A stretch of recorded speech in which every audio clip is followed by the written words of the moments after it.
बिस्मिल्लाहिर्रहमानिर्रहीम। आज के प्रोग्राम के साथ मैं हूं नुसुल्लाह मलिक। नाज़रीन, हिंदुस्तान के बुरे दिन ख़त्म ही नहीं हो रहे। हर रोज़ किसी न किसी जगह पे हिंदुस्तान को जग घंसाई का सामना करना पड़ता है। डोनाल्ड ट्रंप तो लगता है बड़े गुस्से में है और हिंदुस्तान के खिलाफ बार बार उनके बयान सामने आ रहे हैं।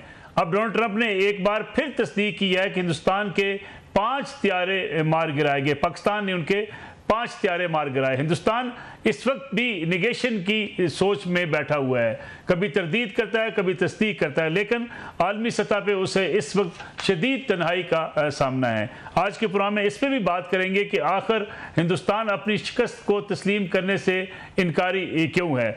दूसरी तरफ पाक फ़ज़ाइया के चर्चे पूरी दुनिया में है। इस वक्त पाक फ़ज़ाइया ने जो अपना मकाम हासिल किया, जिस तरीके से हिंदुस्तान को शिकस्त से दो चार किया, उसकी जगह जगह पजीराई उन्हें मिल रही है। रॉयल इंटरनेशनल एयर शो के अंदर पाकिस्तान के JF-17C ने अपना अवार्ड भी हासिल किया और पाकिस्तानियों का सर फख्र से बुलंद भी कर दिया। पाकिस्तान के C-130 को भी एजाज़ से नवाजा गया। गोया इस एयर शो का चैंपियन हर तरफ पाकिस्तान ही नजर आया। पाकिस्तान का परचम हर तरफ लहराता हुआ आपने देखा। इस पर भी बात करेंगे आज के प्रोग्राम के अंदर। प्रोग्राम के आखिरी सेगमेंट में उस मनसूबे की बात करेंगे जो सिंध में जारी है। 20 लाख से ज़ायद घरों की तामीर। उन अफराद के लिए ये घर बनाए जा रहे हैं जो सैलाब से मुतासरा हुए, जिनके घर बह गए, जिनके पास छत नहीं थी। सिंध हुकूमत ने एक फैसला किया कि उन तमाम लोगों को घर बनाकर दिए जाएंगे। ये घर कहाँ तक पहुँचे, कितने तामीर हो चुके, कितने बाकी हैं और ये मनसूबा कब तक पाया तकमील को पहुँचेगा, इस पर बातचीत करेंगे आज के साथ आज के प्रोग्राम में। और मेरे साथ मौजूद होंगे आज के प्रोग्राम में एयर कमांडर खालिद चिश्ती साहब जो दिफाई तजियाकार हैं,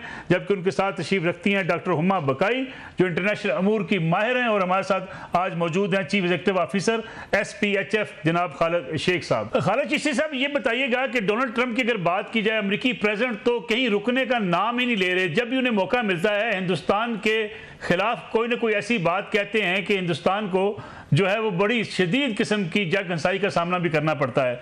5 जहाज़ गिराने की तस्दीक भी कर रहे हैं और साथ ही साथ जिस तरीके से हिंदुस्तान के बारे में उनके रिमार्क सामने आते हैं, मोदी सरकार बड़ी मुश्किल में दिखाई देती है।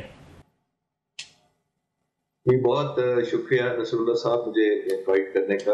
और मैं काफी डिस्टेंस से हूँ और यही टॉपिक यहाँ डिस्कस हो रहा है जहाँ मैं इस वक्त हूँ। मैं इस वक्त कनाडा में हूँ कुछ लेक्चर्स देने के लिए पूरी टॉपिक्स पे, जब वहाँ बात करते रहे हैं।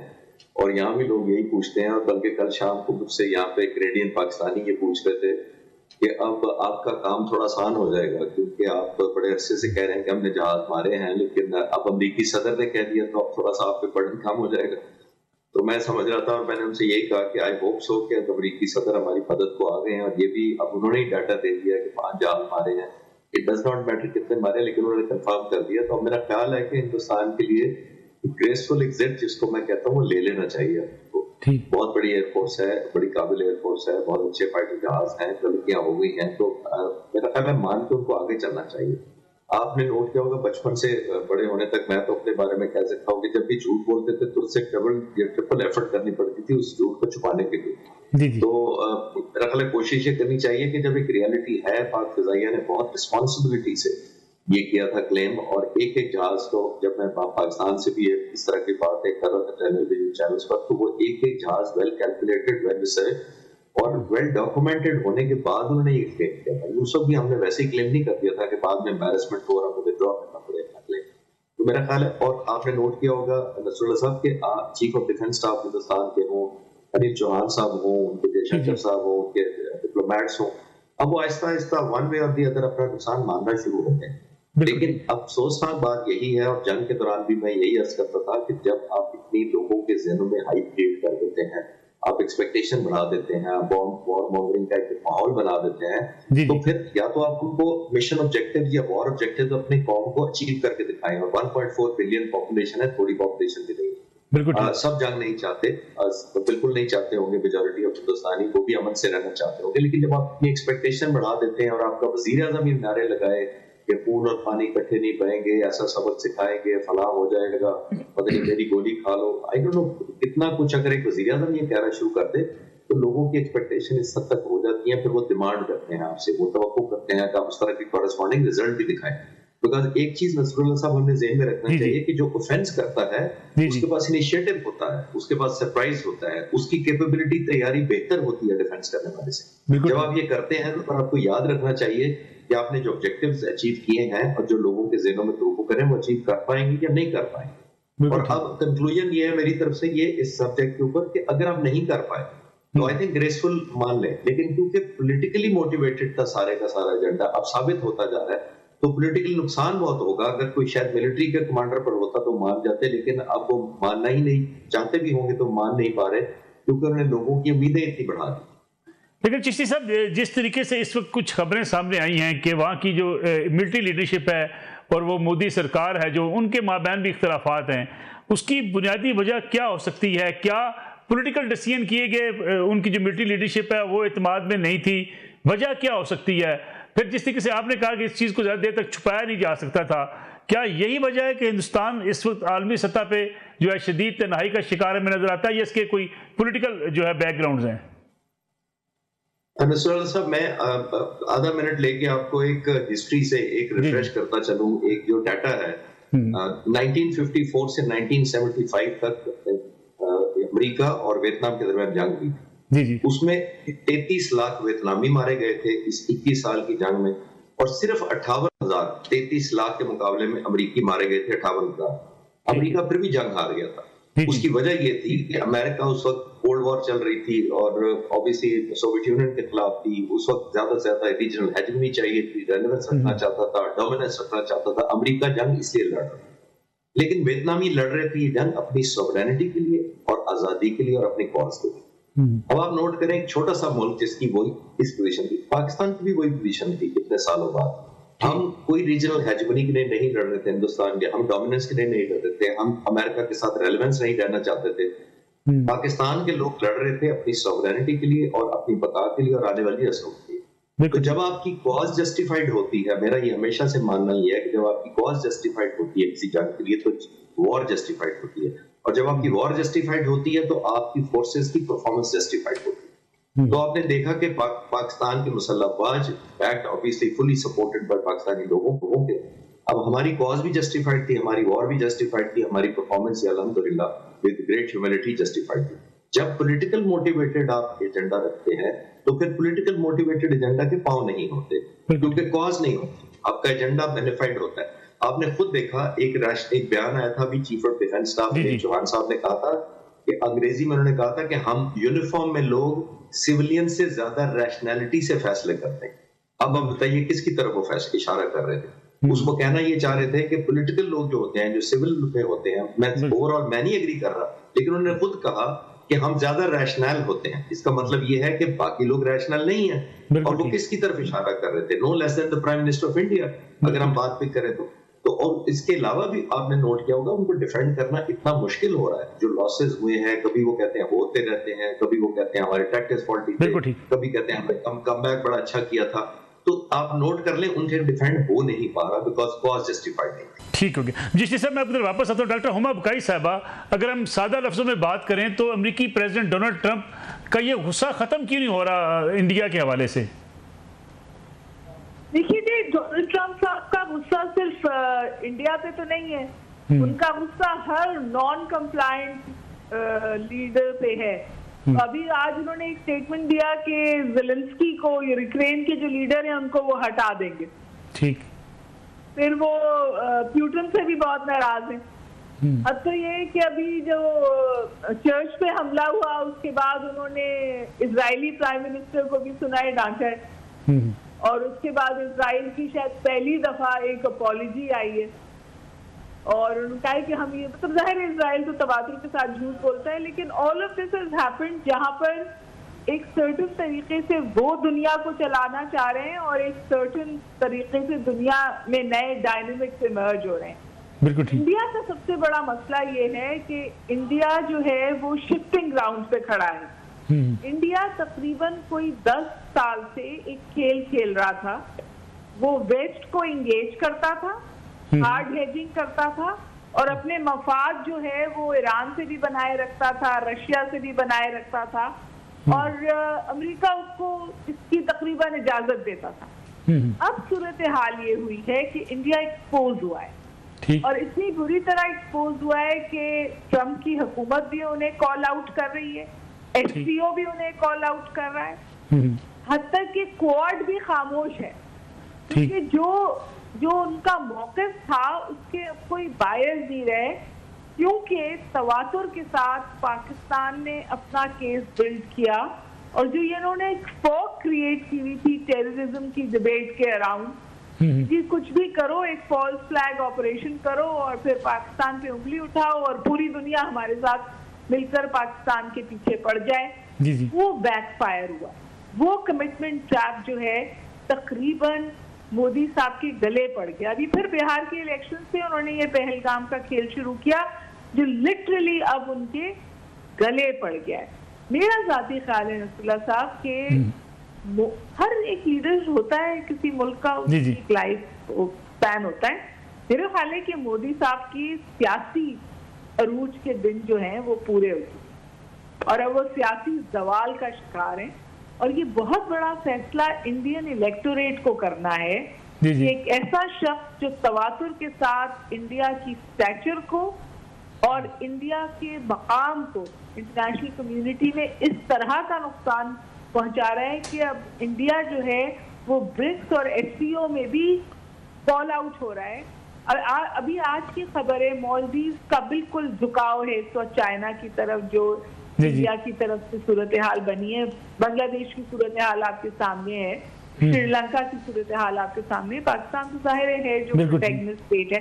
मेरे ख्याल है इंडिया जो है वो रीजन के बगैर एक हेजेमन बना हुआ है, और अब मोदी इंडिया के लिए बहुत नुकसानदेह हो गया है, और यही आवाजें आपको इंडिया के अंदर से भी सुनाई देती।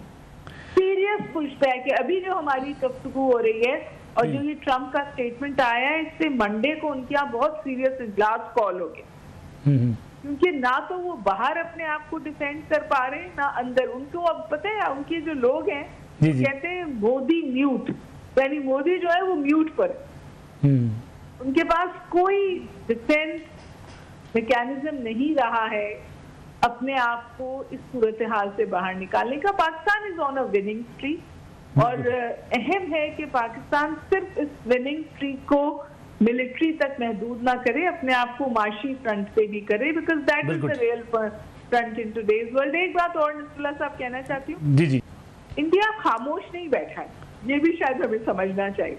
अच्छा, क्योंकि जो टेररिज्म के वाकयात हैं बिलखुसूस हमारे वेस्टर्न बॉर्डर से, उनमें इतना इजाफा हुआ है कि हम चौथे नंबर से दूसरे नंबर पे आ गए हैं ऑन टेररिज्म इम्पैक्टेड कंट्रीज, और इस बारे में तो कोई इबाम नहीं है कि ये इंडिया स्पॉन्सर्ड टेररिज्म है जो अफगानिस्तान की जमीन को इस्तेमाल करके हमारे बरखिलाफ होता है।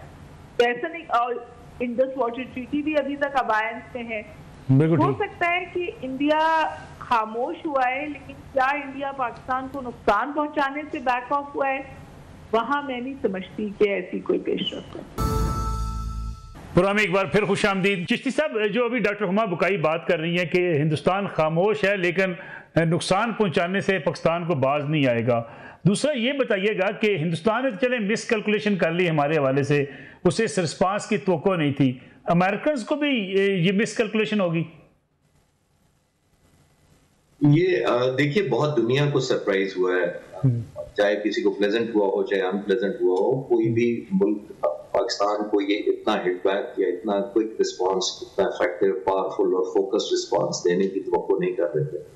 और हिंदुस्तान ने तो सबसे पहले वही किया कि उन्होंने समझा होगा न्यू नॉर्मल एस्टेब्लिश कर देंगे और पाकिस्तान की मुसल्लह अफवाज को एक एडजस्टमेंट कर देंगे ट्यूनिंग के ऊपर कि जहां हम चाहेंगे, जिसको चाहेंगे और जब चाहेंगे हम समझेंगे कि हमला करना जरूरी है तो हम हमला कर दिया करेंगे। और शायद उन्होंने बहुत बड़ी मिसकैलकुलेशन की, जिसमें उन्होंने समझा कि पाकिस्तान इसको एक नॉर्मल एक्सेप्ट कर लेगा। पाकिस्तान की मुसल्लह अफवाज, पाक फ़िज़ाइल खासतौर पे आपने देखा हिटबैक जितना रिस्पॉन्स किया, वो इनके लिए बहुत बड़ा शौक था। दुनिया के लिए इसलिए ज्यादा शौक था कि पाक फ़िज़ाइया ने, जिसको मैं कहता हूँ ना, साइलेंट ट्रांसफॉर्मेशन हुई पाक फ़िज़ाइया में। साइलेंट ट्रांसफॉर्मेशन ये हुई कि मैं हकीकत मानता हूँ कि जब से पाक फ़िज़ाइया बनी है, खासतौर पर माशाअल्लाह खान की लीडरशिप से लेकर आज तक तमाम सरबराहान लीडर्स बड़ी बड़ी कॉन्ट्रीब्यूशन अपने हिसाब से, अपने हिसाब से करते हैं, लेकिन 4-5 साल में इतनी खामोश इनकलाब आया है पाक फ़ज़ाइया में टेक्नोलॉजी का, इंटीग्रेशन का, वॉर फाइटिंग मशीनरी को अपडेट करने का, क्योंकि हमारे पास चॉइस ही नहीं है। पाक फ़ज़ाइया के पास चॉइस इसलिए नहीं है कि हम न्यूमेरिकली नंबर कभी मैच नहीं कर पाएंगे हिंदुस्तान से। हमारे पास सिर्फ एक चॉइस है, वो एक जज्बा ईमान है हमारे पास, दूसरा हमारे पास बेटर क्वालिटी ऑफ ट्रेनिंग है, और तीसरा हमारे पास क्वालिटी ऑफ एज है ट्रेनिंग टेक्नोलॉजी का। ये तीन हमारी मजबूरी है, हमारी ऑब्लिगेशन है हमारे ऊपर, और ये आज की नहीं है। नसरुल्लाह साहब, मैं आपके व्यूअर्स को याद कराता चलूं कि कायदे-आज़म 13 अप्रैल 1948 को अपनी जिंदगी में सिर्फ एक ही मिलिट्री एकेडमी विजिट कर सके थे, और वो भी पीएफ एकेडमी रिसालकोट, जो उस स्कूल हुआ था। वहां जाकर उन्होंने ये हुक्म दिया था कि ये ओनली थ्रू, जिसको अंग्रेजी में उन्होंने कहा था कि ओनली थ्रू डिसिप्लिन और सेल्फ रिलायंस, यानी खुद इन्हिसारी से ही पाक फ़ज़ाइया जो है वो पाकिस्तान के शान शान हो सकती है। अब आप देखिए, ये तो हमारे लिए तो कायदे-आज़म का कर्ज है हमारे ऊपर। तो हम टेक्नोलॉजी से हमेशा से भी रहे हैं, बहुत ज्यादा प्रेस करते हैं, और खास तौर पर मौजूदा लीडरशिप ने तो बहुत एग्रेसिवली प्लान किया है कि पिछले 4-5 सालों में 19 नई इंडक्शंस हुई थी जो दुनिया ने नोटिस नहीं की, और हम चाहते भी नहीं थे कि वो नोटिस करें, और अब भी दर्जनों पाइपलाइन में हैं जो हम फर्दर इंप्रूव करने के लिए ऑब्वियसली हम कायदे-आज़म के फरमान के मुताबिक सेकंड टू नन रहना चाहते हैं। इसलिए नहीं कि हम कोई हेजेमनी डिजाइन रखते हैं या हम कोई ओवर पावर करना चाहते हैं। हमें अपने नौजवान, अगली नस्ल का, तो पाकिस्तान की सॉवरेनिटी और आजादी बहुत प्यारी है। तो ये दुनिया के लिए बहुत बड़ा सरप्राइज था। और एक बात मैं आखिरी इस सवाल के जवाब में जरूर ऐड करना चाहूंगा कि उसी की वजह से आपने नोट किया होगा कि जब अल्हम्दुलिल्लाह ये सारा रिजल्ट आया तो दुनिया में हम रेलेवेंट हो गए, क्योंकि विक्ट्री हैज वैल्यू। और दूसरी, जब हमने अपनी पावर अल्हम्दुलिल्लाह अल्लाह के फजल से शो की, तो फिर दुनिया हमसे रजू किया, दुनिया ने हमसे राब्ते किए, दुनिया कनेक्ट करना चाहती है, because power talks to power. और बहुत सारे ममालिक हमसे जानना चाहते हैं, टेक्नोलॉजी लेना चाहते हैं, इवन ट्रेनिंग लेना चाहते हैं। और मैं ये आपको एग्जैक्ट रिपोर्ट कर सकता हूँ, अभी कनाडा आने से कुछ दिन पहले मेरा पाक फ़ज़ाइया के हेडक्वार्टर का इत्तफाक हुआ जाने का, तो मुझे कंफर्म किया गया कि हम बहुत फ्रंट्स पे मुख्तलिफ मुल्कों के साथ, इंक्लूडिंग अमेरिका और चाइना के साथ एंगेज है, वेरी पॉजिटिव, क्योंकि हम एक लाइन ड्रॉ नहीं करना चाहते। हम एक मुल्क से जो बेस्ट मिल रहा है दूसरे मुल्क से अगर उससे भी बेहतर टेक्नोलॉजी मिलेगी तो पाक फ़ज़ाइया उसके लिए जाएगा। ठीक। चिश्ती साहब, रॉयल इंटरनेशनल एयर शो के अंदर जो पाकिस्तानी तैयारों के चर्चे हुए, उन तैयारों ने जिन्होंने भारत को सबक सिखाया, उनको एजाज़ात मिले वहाँ पे, एयर शो के अंदर भी इस किस्म की पजीराई, आप समझते हैं ये वही वजह हो सकती है जिस तरीके से हमने हिंदुस्तान को सबक सिखाया? नसरुल्लाह साहब, मैंने थोड़ी देर पहले यही अर्ज किया कि पावर टॉक्स टू पावर। अब दुनिया हमें रियलाइज कर रही है, हमारी वर्क देख रही है, और ये आज का नहीं है। ये स्पेशली जो JF-17 थंडर को जो एक अवार्ड मिला है, वो एक अनप्रेसिडेंटेड रिकॉर्ड कायम किया है JF-17 थंडर ने। तकरीबन 6000 किलोमीटर पाकिस्तान से इंग्लैंड तक जाने में उसे कहीं रास्ते में लैंड नहीं किया। तकरीबन इतने घंटे की फ्लाइट में 2 दफा शायद रिफ्यूल हुआ है, और कंप्लीट विदाउट लैंडिंग उसने वहां लैंड किया है। अब आप देखिए, इसमें 2 डायमेंशन है। एक ये कि पाकिस्तान की ग्लोबल प्रेजेंस इस तरह की है कि हमारी रीच इस तक है, और फिर पायलट्स की प्रोफेशनलिज्म देखें। रास्ते में वेदर मुख्तलिफ किस्म का होता है, इतने घंटे की फ्लाइट नॉन स्टॉप करना उनका फिटनेस और स्टेमिना भी जाहिर करती है, और स्किल तो जाहिर करती है। तो दुनिया आपको फिर इस तरह मानना शुरू होती है, बिकॉज ये ग्लोबल प्रेजेंस है। हिंदुस्तान 2007 के बाद आज तक इस शो में नहीं गया। और बाय द वे, थोड़ा सा मैं अपडेट करता चलूं आसानी के लिए आपके व्यूअर्स की, कि 1971 से ये शो शुरू हुआ था। ये दुनिया का सबसे बड़ा एयर शो होता है, और जुलाई के महीने में हर साल होता है। तकरीबन इस दफा भी 30 एयर फोर्सेस, 30 के करीब एयर फोर्सेस हिस्सा ले रही हैं। सबसे ज्यादा एक्साइटमेंट मैं फॉलो कर रहा था थोड़ा सा वेबसाइट और दूसरी जगहों पे, क्योंकि मैं कनाडा में हूँ, तो मैं देख रहा था कि वेस्टर्न मीडिया और वेस्टर्न जो एनालिस्ट हैं, स्पेशली एविएशन रिलेटेड, वो पाकिस्तान फोकस हुए थे, और अराइवल से पहले ही पाकिस्तान के बारे में जानना चाहते थे। बिकॉज ये जहाज जब आप लेके जाते हैं तो ना सिर्फ जमीन पर आप डिस्प्ले करते हैं, हवा में एरोबैटिक्स दिखाते हैं, वहां मुख्तलिफ पायलट्स इंटरव्यू देते हैं, मीडिया से बातें होती हैं, एक्सपर्ट से बातें होती हैं। तो बहुत सारे लोग क्यूरियस थे कि पाक फ़ज़ाइया की परफॉर्मेंस, और खासतौर पे आपने ठीक पॉइंट आउट किया कि JF-17 थंडर वही जहाज है जिसने आउटस्टैंडिंग परफॉर्मेंस दिया, और तकरीबन 200 के करीब ये जहाज पाक फ़ज़ाइया की फ्लीट में शामिल भी थे और हिस्सा भी ले रहे थे।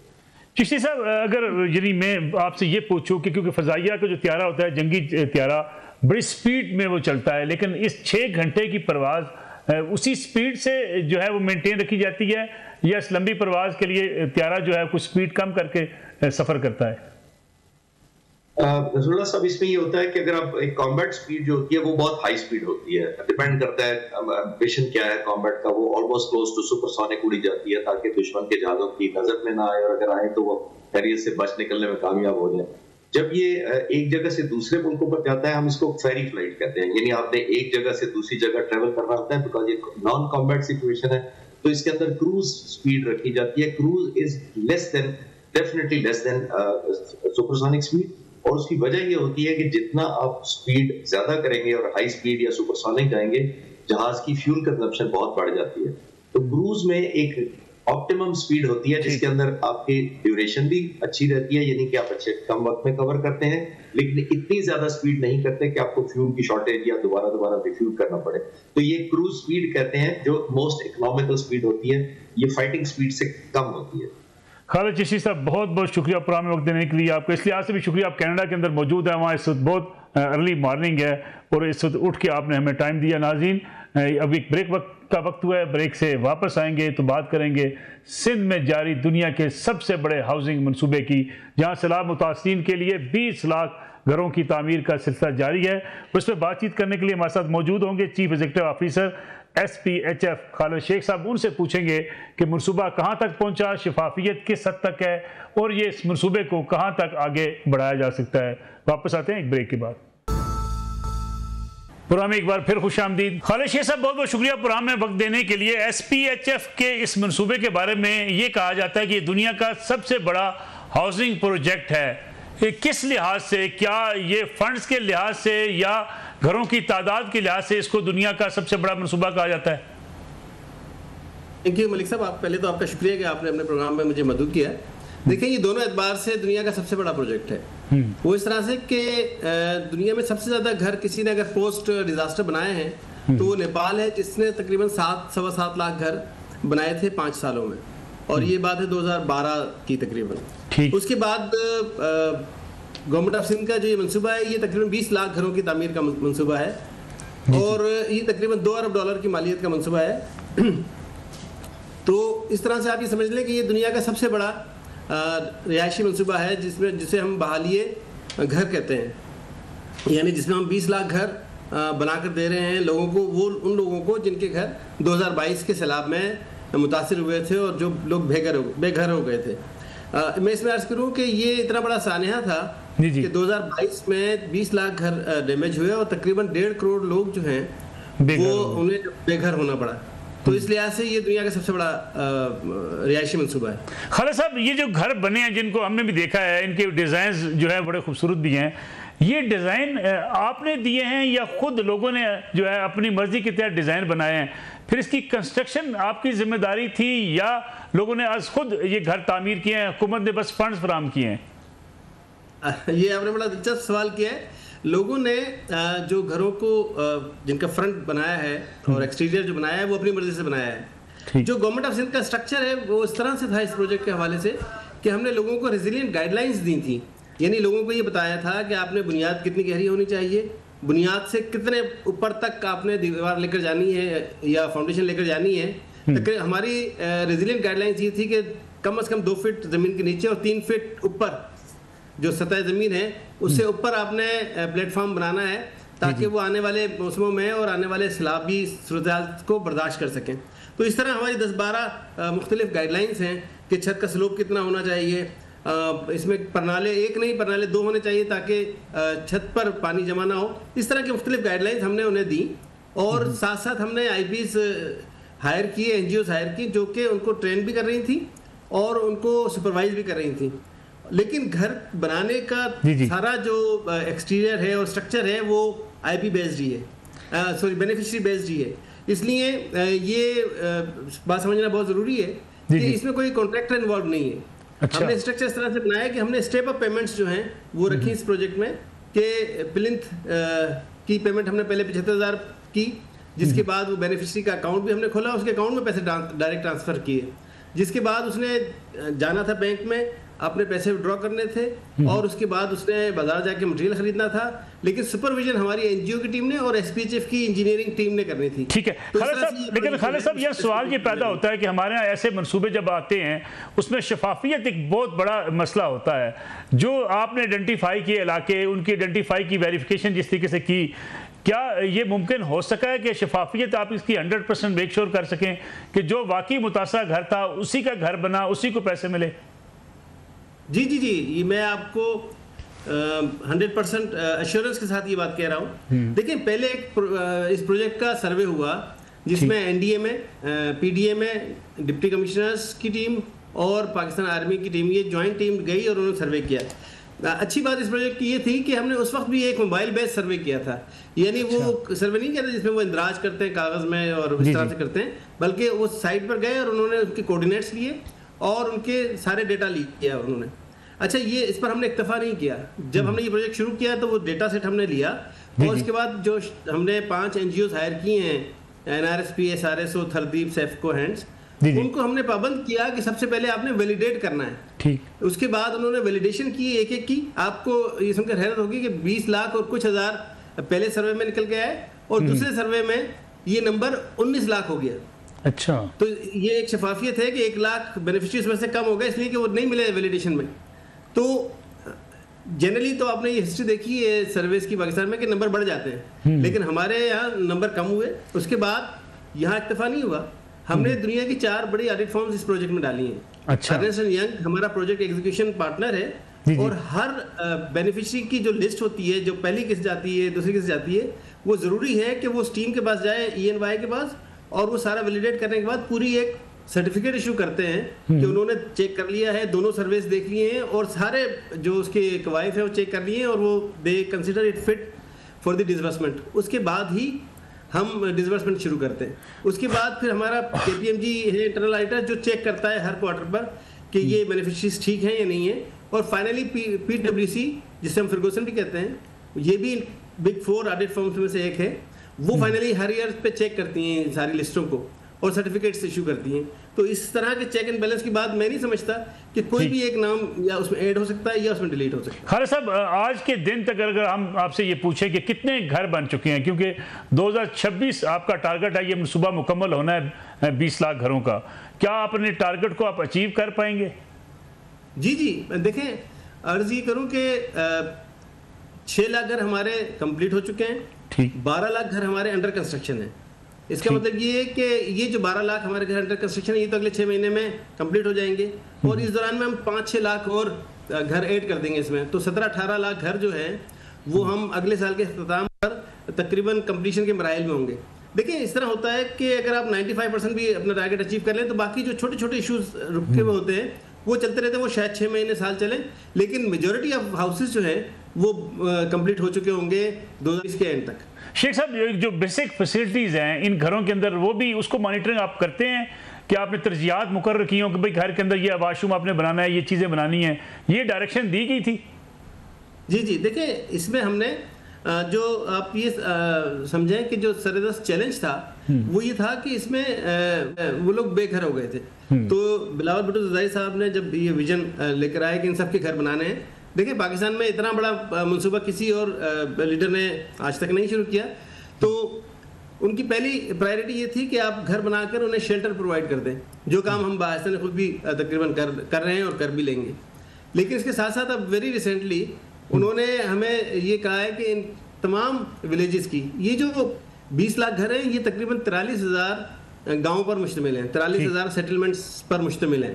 तो अब उन्होंने ये विजन दिया है कि हम वॉश फैसिलिटीज भी इसमें शुरू करें। तो हम इसमें टोटल साफ पानी, बाथरूम, सीवरेज सिस्टम और उसका ट्रीटमेंट, ये सारा प्रोसेस हमने शुरू कर दिया है और हम एक्सपेक्ट करते हैं कि ये 3 साल में ये एक मंसूबा भी कंप्लीट हो जाएगा। तो आप इससे समझें कि इसकी जुमला जो रिक्वायरमेंट्स हैं, एक पूरा रीसेटलमेंट रिजीम जो है वो बनने जा रही है अगले 3 साल में। ये एक और बड़ा मंसूबा है जो कि ये भी दुनिया का सबसे बड़ा मंसूबा होगा।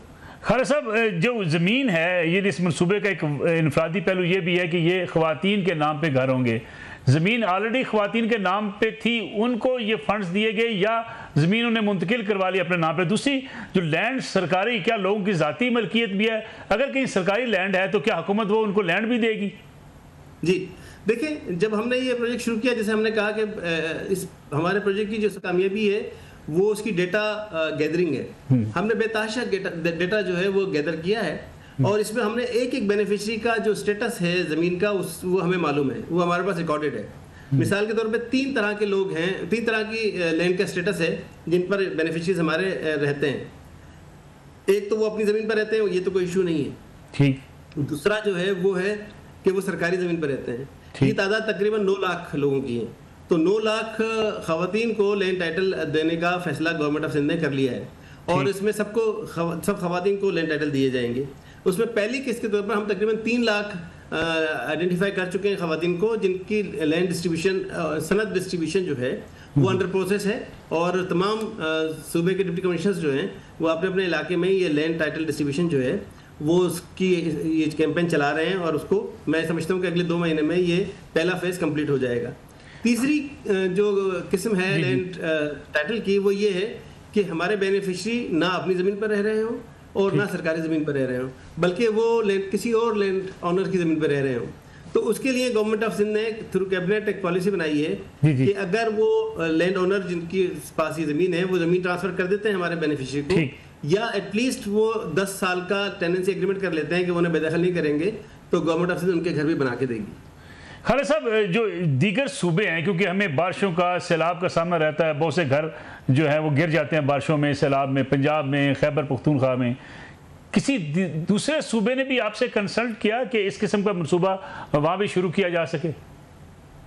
ये बहुत अच्छी बात है मलिक साहब के तमाम सूबों ने हमसे रब्ता किया है। इसमें एक रोल वर्ल्ड बैंक और एडीबी का भी है, क्योंकि ये हमारे पार्टनर्स हैं। वर्ल्ड बैंक भी हमारा पार्टनर है, एशियन डेवलपमेंट बैंक भी हमारा पार्टनर है और इस्लामिक डेवलपमेंट बैंक भी हमारा पार्टनर है और यूरोपियन इन्वेस्टमेंट बैंक भी हमारे साथ आ रहा है। तो ये तमाम IFIs जो दूसरे सूबों में भी जाते हैं तो वो उन्होंने बताया उन्हें, और वैसे भी उन्हें आगे ही हुई दूसरे सूबों को भी कि ये एक बहुत बड़ा हाउसिंग का प्रोजेक्ट गवर्नमेंट ऑफ सिंध ने शुरू किया है। तो बलूचिस्तान की टीम ने भी हमसे रब्ता किया, हमने उन्हें सारा अपना स्ट्रक्चर दिखाया, समझाया और वो अपना एक हाउसिंग का प्रोजेक्ट कर रहे हैं। इस तरह गवर्नमेंट ऑफ पंजाब भी हाउसिंग का प्रोजेक्ट आगे लेकर जाना चाह रही है। उनकी टीम भी लास्ट मंथ हमारे पास आई थी और हमने अपना पूरा स्ट्रक्चर उन्हें बताया था। और वेरी रिसेंटली 2-3 दिन पहले KPK की जो टीम है, ऑफिशियल टीम, वो भी हमारे साथ विजिट कर गई है और वो भी हाउसिंग का प्रोग्राम करना चाहती है शुरू। और मेरा ख्याल ये है कि ये जो मॉडल हमने डेवलप किया है इसका फायदा तमाम सूबों को पहुंचना चाहिए। इसके अलावा गुलाब भुट्टो जरदारी साहब ने, सॉरी मैं ऐड कर दूं, अभी उनके जो फेडरल बजट में उन्हें पैसे मिले थे 3 अरब रुपए उन्होंने हाउसिंग पर दिए हैं और 2 अरब रुपए उन्होंने कहा है कि बलूचिस्तान में खर्च किए जाएं, जो SPHF खर्च करेगी बलूचिस्तान में तकरीबन 4,500 घरों की तामीर के लिए, और 1 अरब रुपए उन्होंने दिए हमें खैबर पख्तूनख्वा के लिए, ताकि वहाँ पर भी हम DI खान में मोस्ट प्रोबेबली ये हाउसिंग का मनसूबा शुरू कर सकें। तो इस तरह ये SPHF गोइंग बियॉन्ड सिंध भी है और ये भी है कि सारे सूबे भी एक दूसरे से सीख रहे हैं, लर्न कर रहे हैं, जिसका मेरा ख्याल है फ़ायदा पाकिस्तान को होगा। शेख साहब, आखिरी चीज़ मैं आपसे जानना चाहूँगा मैं कि ये जो मनसूबा है इसमें 2022 के मुतासिरीन है, इस साल भी अभी आज के दिन भी बारिशें शदीद हैं, सैलाब है, बहुत से लोगों के घर अब भी जो है वो गिर गए हैं, ये लोग भी शामिल हो सकेंगे इन मनसूबों के अंदर? जी देखें, बिलाल भुट्टो जरदारी साहब का और चीफ मिनिस्टर सिंध मुराद अली शाह साहब का बड़ा कंसिस्टेंट व्यू ये है कि तमाम जो कच्चे घर हैं उनको कन्वर्ट कर दिया जाए पक्के घरों में। इसलिए जब भी हम विजिट पर जाते हैं तो चीफ मिनिस्टर साहब यही कहते हैं कि बाकी घर जो है उनको भी किसी तरह से फोल्ड में लिया जाए और उनका भी मसला हमेशा के लिए हल किया जाए। तो इसमें फंडिंग तो हमारे पास मौजूद है 20 लाख घरों की। अभी हम रीसेटलमेंट का जो प्लान शुरू कर रहे हैं वाश का, तो मुझे लगता है कि गवर्नमेंट ऑफ सिंध फिर कोई एक और प्रोजेक्ट भी शायद इसमें ऐड कर दे और हम शायद नंबर ऑफ हाउसेज और बढ़ा सकें। खालिद शेख साहब, बहुत बहुत शुक्रिया प्रोग्राम में देने के लिए। नाज़रीन, खालिद शेख साहब की गुफ्तगू आपने सुनी। सिंध पीपल्स हाउसिंग जो है प्रोजेक्ट बराए सैलाब मुतासरीन 6 लाख घर बन चुके हैं, एक बड़ा अच्छा मनसूबा है इस लिहाज से कि जो मुतासरीन होते हैं, जिनके घर गिर जाते हैं बारिशों में, कुदरती आफात में, सैलाब के दिनों में, उन्हें बेघर होने से बचाने के लिए तमाम सूबों को, तमाम हुकूमतों को ऐसी कोशिशें शुरू करनी चाहिए ताकि लोग बेघर ना हो सकें। नाज़रीन, आज का प्रोग्राम था। इंशाल्लाह अगले जुम्मे रात 10 बजकर 2 मिनट पर आपकी खिदमत में दोबारा हाज़िर होंगे। इजाज़त दीजिए। अल्लाह हाफ़िज़।